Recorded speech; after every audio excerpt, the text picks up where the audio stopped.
Sekarang tim Yayasan Kalas akan bekerjasama dengan JKM, APM dan Rela akan pergi berjumpa dengan masyarakat orang asli di Kampung Tekeh.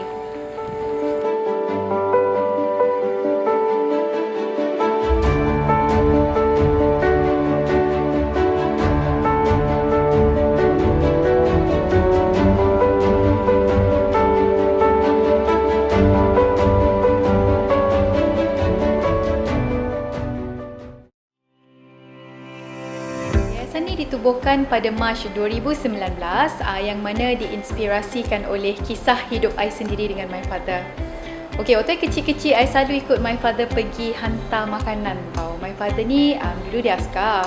So bila satu ketika dia dah pencen muda sebab dia injet dalam berkhidmat. So my father business tau, dia berniaga. So bila berniaga dia ada rezeki lebih sikit, apa yang dia buat adalah setiap kali seminggu lagi nak raya, dia akan order daging, dia akan order, you know orang Sarawak kan raya pakai air gas kan, air botol kan. So dia akan order banyak-banyak F&N and all. So dia akan sewa lori, dia akan hantar kampung ke kampung. So daripada kecil memang dia biasa tengok my father hantar macam tu. Benda tu terserap di dalam jiwa tau. Bila I dah dewasa, I dah ada rezeki sendiri. So apa I buat adalah I kumpul sikit duit daripada berniaga kecil-kecilan daripada rumah tu.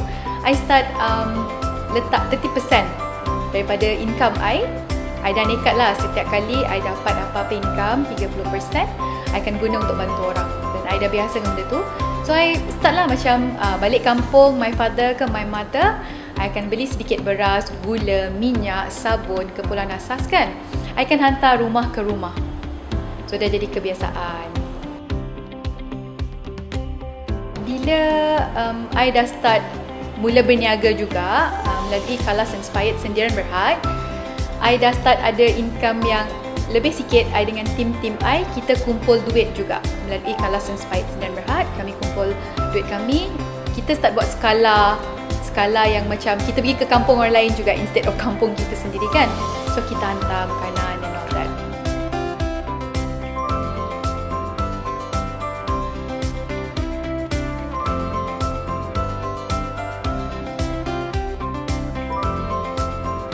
Yayasan Kalas bermula dengan bekerjasama dengan Rumah Kebajikan Rumah Kita, yang mana Rumah Kebajikan ni adalah rumah yang menempatkan remaja hamil sama ada daripada kes suka sama suka, diperkosa oleh di antaranya ada kisah yang diperkosa oleh saudara sendiri, keluarga sendiri, atuk sendiri semua. Jadi saya amat tersentuh dengan kisah-kisah macam ni. Some people cakap yang kita tak perlu bantu diorang ni, diorang memang remaja rosak yang ambil dadah, yang melakukan hubungan hubungan luar nikah dengan bebas. Tapi siapa kita nak menilai kan? Bagi saya, kalau tiada orang lain yang nak membantu mereka, judgmental about them. For me, biar saya dan tim-tim saya membantu mereka untuk memberikan peluang kedua. Kita tidak memberikan peluang kedua kepada mereka, tapi kita adalah pengantara untuk mereka berubah.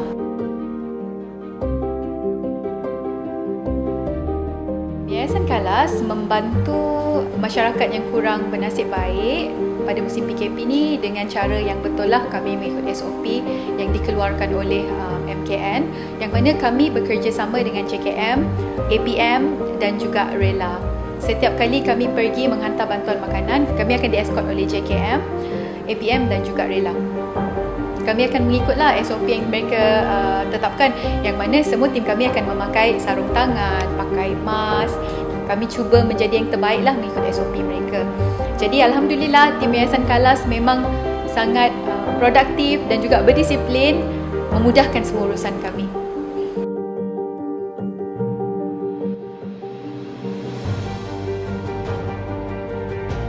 Jadi selepas itu kami mula dengan pemimpin tempatan, contohnya ketua kampung. Dia yang mengenal pasti dan memberi kami senarai siapakah antara masyarakat mereka yang memerlukan bantuan.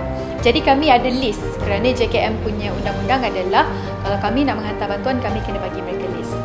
Dan selepas itu kita berpindah kepada masyarakat orang asli. Jadi untuk masyarakat orang asli, saya pergi berjumpa dengan Tok Batin. Tok Batin yang memberikan kami list nama antara siapa yang perlu kami sumbangkan. tempoh PKP kadang kampung ni orang kampung kurang nak keluar. Tapi kalau keluar pun bersyarat satu orang je keluar untuk membeli barang je. Bekalan makanan harian ni sekarang PKP banyak bantuan yang kita dapat daripada YB Adun, kemudian daripada YB Parlimen pun ada sikit, lepas tu daripada Jakim 2 kali dan daripada Jakwa pun ada 2 kali. Saya sangat senang hati lah, gembira lah sebab bantuan tak putus. Kerana kalau bantuan tak putus ni, maka orang kampung pun taklah susah, taklah berguna sangat kepada ketua kampung dan kepada yang itulah yang memberi bantuan lah. Sebab benda tu semuanya kita dapat cukup.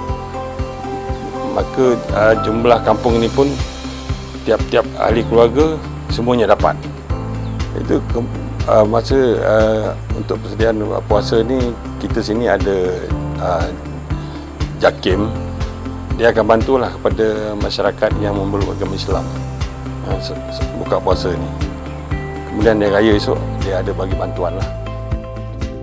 Okay, kalau nak bercerita pasal cabaran apa yang Khaliza dan tim Yayasan Kalas lalui, memang pelbagai cabaran yang kita orang tak pernah rasa sebelum PKP. Sebelum PKP, kita nak menghantar apa berbantuan, kita boleh bersukaria, bertepuk tampar, pegang tangan kawan, peluk bahu kawan kan, bersukaria. Tapi bila musim PKP, masalahnya penyakit ni kita tak nampak kan. Kalau dia macam semut bolehlah kita macam tu kan. Tapi sebab penyakit yang tak nampak, jadi kami memang betul-betul berjaga-jaga in terms of selalu sanitize kami punya gloves, pakai kita punya mask and all that kan.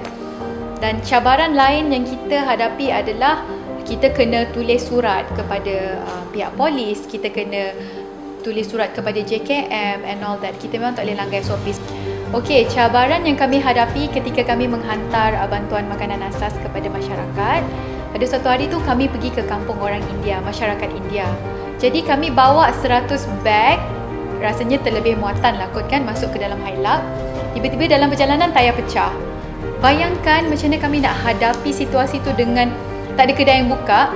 Tapi Alhamdulillah, dengan segala rintangan yang kami pihak yayasan telah hadapi, masyarakat kampung orang India, masyarakat mereka memang sangat membantu. Mereka mencari bengkel yang buka untuk pump balik tayar tu. Jadi lepas pump tayar tu dah boleh, dan kami teruskan perjalanan kami. Alhamdulillah, kerajaan Malaysia sangat prihatin yang mana Perdana Menteri kita telah mengumumkan ada bantuan sara hidup PSH. Tetapi kami juga pihak NGO membantu kerajaan untuk mengurangkan beban mereka supaya lebih ramai masyarakat di Malaysia mendapat bantuan selain daripada kerajaan. Jadi, bukan semua rakyat Malaysia yang berkemampuan untuk meneruskan hidup musim PKP kerana impak COVID-19. Masyarakat Malaysia juga ada yang tidak boleh bekerja, ada yang kilang ditutup, kedai ditutup. Jadi untuk masyarakat lain di luar sana, sekiranya kita mampu, bantulah walaupun sekadar RM1. Amat bermakna kepada mereka. Jadikan asbab kita mereka dapat makan. Jadikan asbab kita mereka dapat meneruskan hidup. Saya menyeru anda semua bersama-sama dengan saya berjihad membantu rakyat Malaysia dan juga makhluk-makhluk lain seperti haiwan, anjing dan kucing. Makhluk-makhluk lain juga pun di luar sana sedang kelaparan. Harapan saya untuk Yayasan Kalas adalah kalau boleh saya nak kembangkan yayasan ni dengan lebih besar supaya lebih ramai masyarakat yang tidak berkemampuan di luar sana tidak terputus bekalan makanan. Jadi saya harap semua masyarakat di luar sana dapat membantu Yayasan Kalas khasnya dan yayasan-yayasan lain amnya. Bantulah kami pihak yayasan untuk mengumpul dana supaya kami dapat membeli banyak lagi keperluan asas dan membantu lebih ramai family.